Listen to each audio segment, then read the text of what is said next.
Our Rasul sallallahu alaihi wasallam informed us, Surah Yasin lima quri'at lah. Surah Yasin is to be recited for anything you have. You have a problem, read it. You are sick, read it. You are out of a job, read it. You have anything, problem, go ahead, read it, and then plead your case to Allah subhanahu wa ta'ala to solve your problem. And also Rasul sallallahu alaihi wasallam told us that Surah Yasin is qalbul Qur'an, is the heart of the Qur'an. The other thing Rasul sallallahu alaihi wasallam told us, Surah Yasin is to be recited for those who are in the process of death. Instead of life support, go read Surah Yasin. We had two cases in Los Angeles. We read Surah Yasin so many times to one. He was pronounced dead, and there is no hope for him to recover. Come and see him now. He's stronger than us. We read so much Surah Yasin for him, and the doctor said there is no hope in recovering him because heart problem and then bypass and whatnot. And they said he is useless. But mashallah, he's now recovered and he's stronger than many of normal people.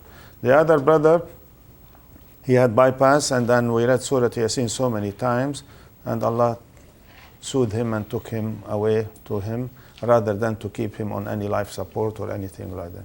So it's good to read Surah Yasin. We tell this to the Americans in order that they can really sympathize rather than otherwise. I'm glad that at least she started reading Surah Yasin, and it will help inshallah. Now we resume our meeting and our things. The first thing we have to talk about in the family counseling is tip for the husbands. And then on that document, the folder that you have, please, you have to open the folder because we are going to page 47.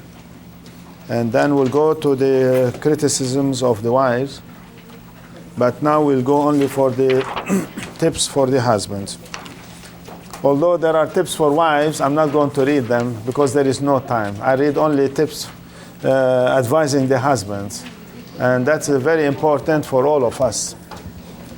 So I'm not biased, I'm not prejudiced, you see. I'm not biased, I'm not prejudiced, but we all should hear what might be a good advice to all of us. I hope you open your notebook, page 47. Remember that the girl you are going to marry is your own wife. Number two, a wife means your partner. In everything, she is she is not your employee. And she is not your servant, and she is not your slave. She is your other half, 50-50. It could be 51-49. It could be 60-40. It could be any ratio and proportion, but you are complementary to each other. Number three, a wife means your sweetheart and darling. As we said, Habibati, Muhjata Qalbi, and whatever Urdu words you want to use, please tell your husband to call you from now on my sweetheart in English, my Habibati in Arabic, Muhjata Qalbi, much more than that. And there is no harm because people feel shy. Shy to say to your wife, Habibati. It is haram to say to any girl in the world, or any lady in the Habibati. No. My respected sisters, yes, we respect each other as brothers and sisters, but your wife has to hear all these now. Without a wife, you are nothing. Don't tell me, no, I am something. No. Allah made sure that you are half and she is half. Hadith Rasul sallallahu alaihi wasallam, an-nisa'u shaqa'iqur rijal. A woman is half of the husband. You husband are not complete. You are sliced into half. Your wife is the other half.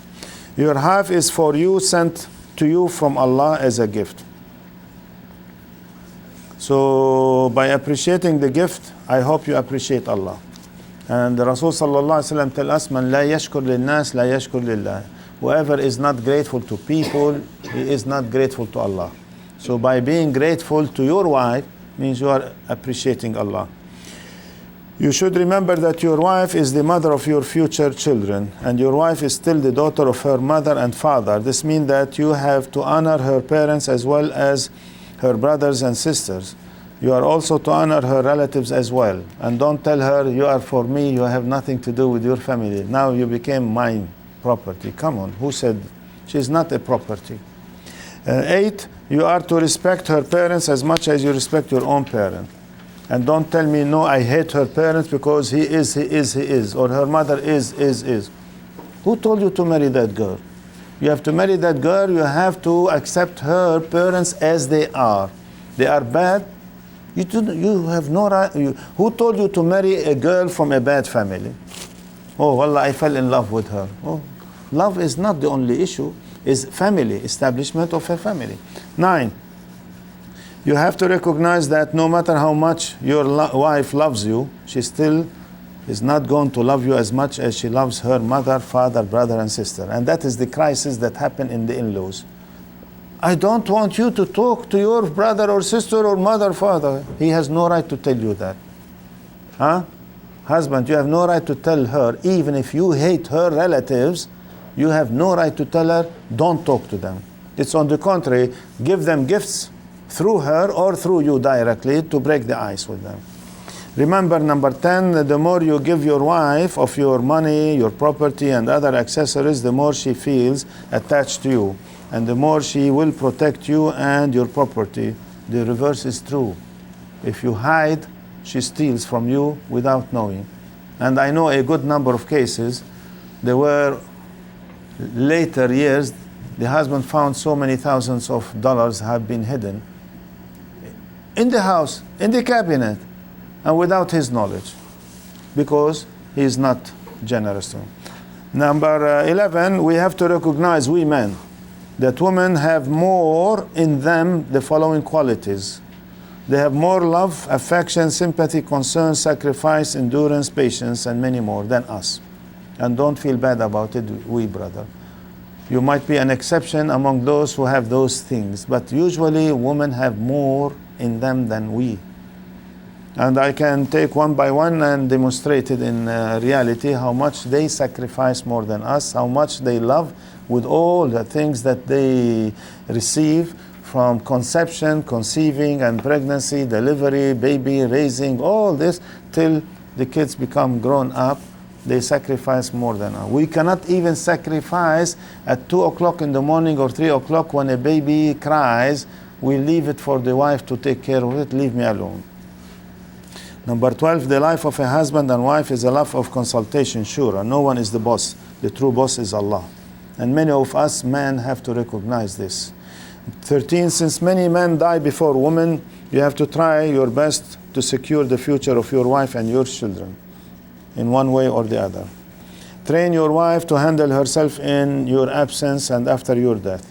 Secure the future of your family financially, morally, socially, culturally, spiritually. Otherwise, they will be lost in the society and they will be a burden on the society, on the Muslim society. Let alone, they will not even make a special dua for you when you are in the grave. Number 16, try to help your wife inside the house activities. She will feel happy and she will appreciate you more and more. Helping your wife at home will bring you together closer and closer. You will appreciate each other's more and you will increase your love to each other as well as respect. Dr. Akhtar last night was in the kitchen cooking and preparing the food for everybody with his wife. God bless you. And that is a good example what we want from every husband, not only when we have guests, even when we have no guests. We'll do it regularly, inshallah. 17, if you find that your wife did not take care of the house properly, do not criticize and do not blame her. Take the initiative yourself and fix it in a friendly and polite way. Blaming her will create hate, animosity, lack of respect, and this leads separation and finally divorce. Even if she is not a professional career woman, you go and help her. If she is career woman, your career, so who's going to fix the house? Both of you. Or bring a custodian or a servant to do it for you. But it costs money, so what? You want peace and happiness. You have no right at all to abuse your wife physically, emotionally, psychologically, spiritually, or even verbally. Shh. Shut up. Don't raise your voice on me. You hurt her feeling. Just to say shh. You are hurting. You think she is not a human being? Suppose somebody comes to you, Brother Mujib, and tell you shh now in front of public. Don't you feel insulted? Not your wife, me. How long we know each other? Maybe I don't know how many years. 32 years, you see, from New York when he was living in single with all the other boys, young boys in the apartments on the top. Yeah, you still remember? He gave us hospitality, food, and we slept all together there. Huh? But even now, if I say, hush, why you are? You say, this crazy Ahmad that we know each other 36 years, deep in, he may not tell me publicly, but deep in his heart is going to feel insulted. So please, let's not insult each other. Especially women are easily to be insulted. And Rasul sallallahu alaihi wasallam told us, rifqan bil qawarir. Be gentle with the plural of qarura. What is qarura? A glass cup. They are like a glass cups. If you hurt it and crack it, there is no way that you will mold it or fix it. And if there is a scratch on the glass, is there a way of fixing it? It will stay scratched. Means her heart is being scratched forever. So don't raise your voice against her emotionally. Deep in her heart, she will still remember it for 100 years from now that you insulted me in public. Why? That's a human nature of women. And therefore, I'm demanding from the husband how they should be kind and gentle to their wives mainly, and to any woman anywhere in the world, whether they are Muslims or non-Muslim. Now, the number 19, never ever talk to your friends about your personal life inside your house, even if you are to go to a counselor. You go to a counselor, you tell all the nitty-gritty, or you wash your dirt, and everybody knows about it. You think that the counselor is not going to share it? God forbid, you are a counselor, you tell your husband, what should I do? So he knew it.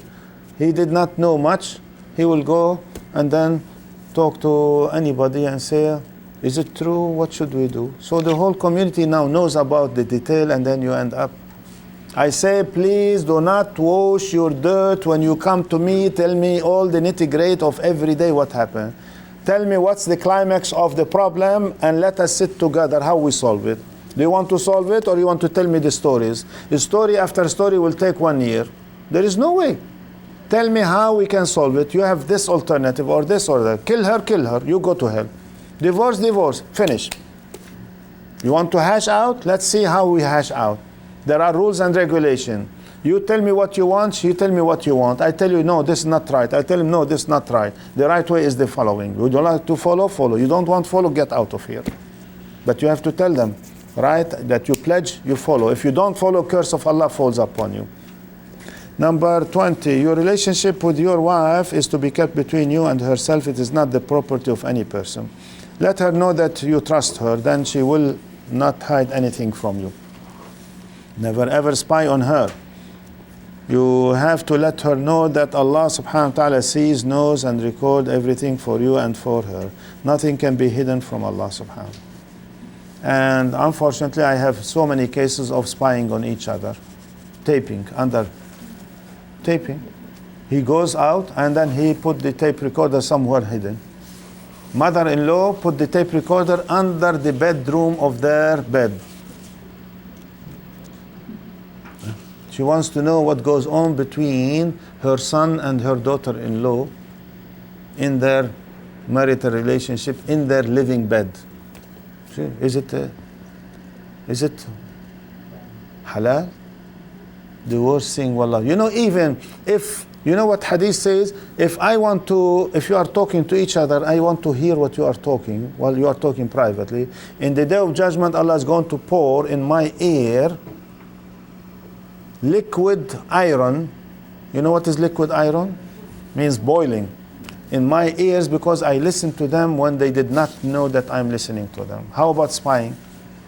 So please refrain from spying against each other, and especially a husband to his wife or wife to husband. Even if you suspect, you have no right to go and then investigate with spying. You have to be honest and be friendly. And honest to God, cheating comes because lack of trust. Let's be realistic. If I don't trust my wife when I'm here, she is there. Means because I did so many things to her, so she wait for me to be out to do whatever I prohibited her to. Otherwise, she will never go. And all of us should have that feeling. Now,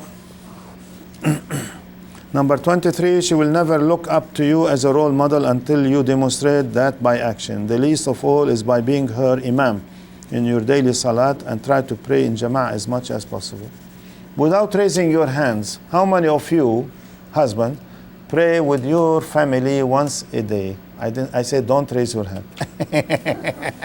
I said, how many of us as husbands will wake up their wives and their children, telling them, let's go and then pray at least once a day, either Isha or Fajr, because in the daytime you are working.